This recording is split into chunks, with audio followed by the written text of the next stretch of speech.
So sometimes I really dream of walking straight into a really big forest and just sit there and feel like I'm hugged by the nature and like feel safe.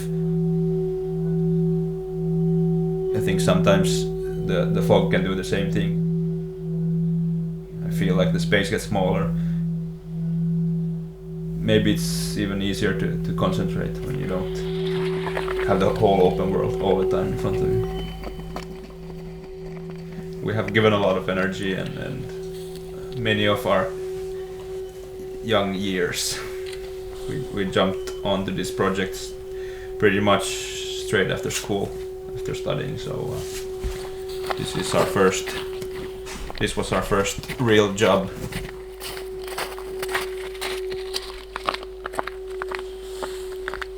I think you have to be ready to call it a lifestyle and not your work. And if you get to that stage, the rest is just hard work. Yeah. And we have also learned a lot about living here and how to get the life like working. When you really allow yourself to have some silence, you start to hear your own thoughts. So I have had a few times when I have been totally alone on the island, and I enjoyed it very much because the silence gets it's a different kind of silence, and then you really have to go inwards, and you start to hear the monologue that goes inside you.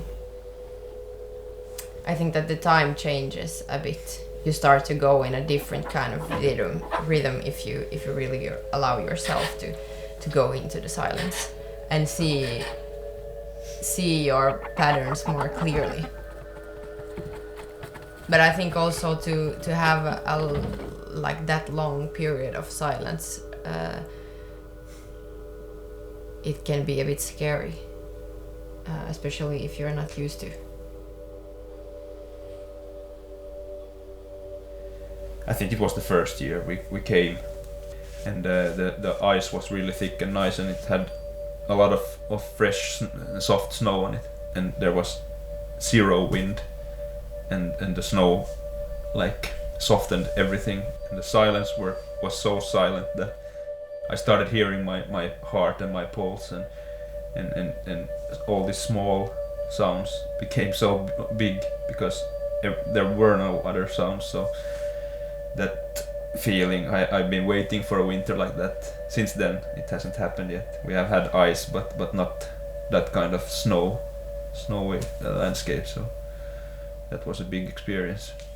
For me out here, the opposite of silence is the wind that is constantly blowing. In many people's brains that's really romantic and a nice thing, but when you hear it constantly all the time, silence can be so calming and it's such a good feeling. So it can be a pleasure, but sometimes you really like miss the possibility to just call your friend and go out for a beer or just meet somebody. So I think it has its sides. Yeah, now when we have lived here 5 years, we know more about what it takes to live in a place like this.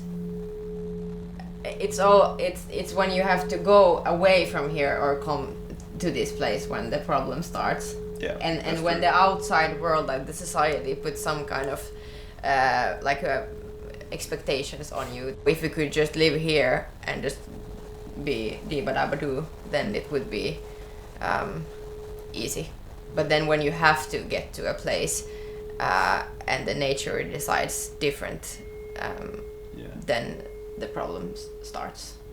A really big relief sometimes is when you realize, no, I really can't go, and then you get some kind of weird calmness to you because it's bigger than yourself. It's not longer something you can force with your own hands.